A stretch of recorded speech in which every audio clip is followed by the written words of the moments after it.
Welcome to Luxuriously Poor, and God is good. He has blessed me with another day, and I thank all of you for stopping by, and please give this video a thumbs up.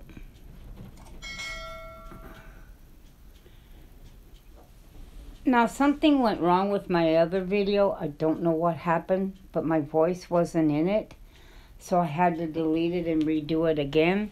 Now, I would like to say that this video is about how you can make money from your home or your homestead. And there are a lot of different ways how you can do that. And it's going to depend a lot on you and where you live. And one of my biggest pieces of advice would be the best way to make money is not spend it. Try to spend as little as possible. Try to think of ways that you can come up with to hold on to your money as much and as long as you can. And when it comes to making money, don't count on making it all from the same place or one place. You may have to do 10 to 12 different things that, can help make you money. Now, if you have this kind of property, you have a better chance of being able to make a lot more than someone that's living in an apartment or a quarter acre or half acre or even an acre. So it depends on your land. Now, if you have something that looks like this, good luck. You've got a serious issue. I know, I live in this issue. But that doesn't stop me. There is still ways that a person can come up with money. You just have to be more creative. You can teach other people things that you know, put an ad in the newspaper, charge people for doing things. I have ironed clothes for other people. I have washed laundry for other people. I have cooked for other people. So if you have a talent, don't be afraid to use it. Don't be afraid to let other people know that you have that talent and that you are willing to do it.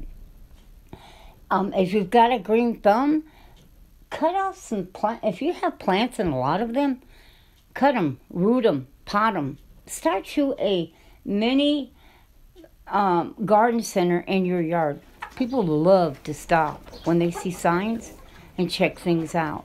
So don't let anything stop you. Now, I remember one time seeing a farm that had, the whole place was covered in chickens. And what they were doing, they were allowing people to come and pick up eggs. Now, if they came and picked up the eggs, they paid less than if they wanted to buy a dozen already in a carton.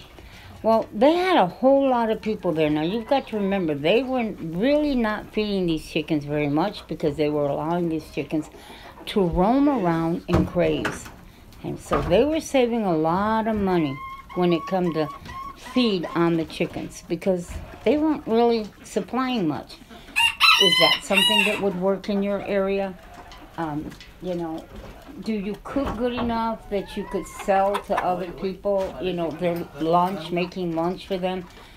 Plants, I knew a guy that he made a couple $100 a month off of plants. He, like I said, start that mini garden, or not garden, but garden center, so to speak. He had one. He propagated everything, and people bought from him. I did. Okay, so there's a man that lives out in our area, but he makes $1 a bale. Now, some people say, "What in the heck are you, $1 a bale? Well, who wants to sit out and sell hay for $1 a bale?" Well, this man says 2 days every weekend, and I am absolutely positive that he makes at least $50 every day. I bet he makes $100, or $75 at least. So he's making a couple $100 extra every weekend just by $1 a bale. $1. And you have to stop and think, well, wait a minute, $1 times 20, $1 times 50, that's how it goes. So don't cut yourself short. In other words, don't say, well, I'm not going to do that. It only makes me $3. It's a combination of everything you do together. Everything.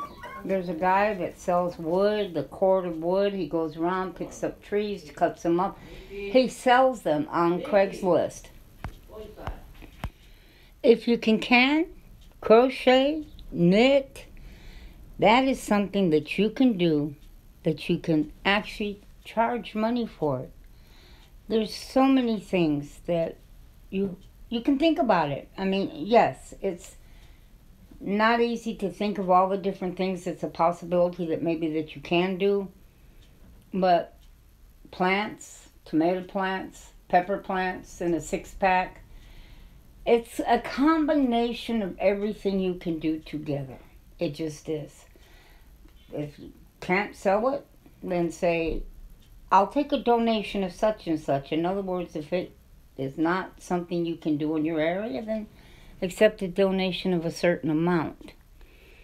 But the possibilities are endless, and the money will not come from just one source. It just won't.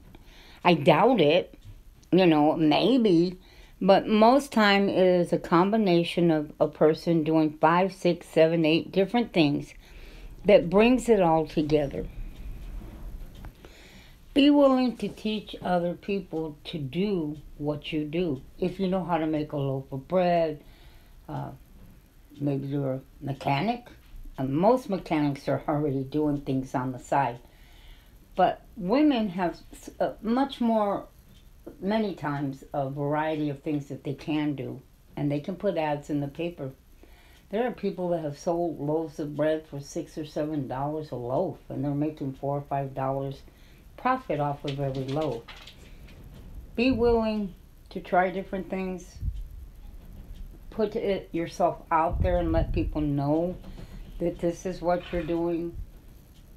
Try anything. Seedlings, trees, I have mesquite trees. Mesquite trees put seeds, and you can sell trees.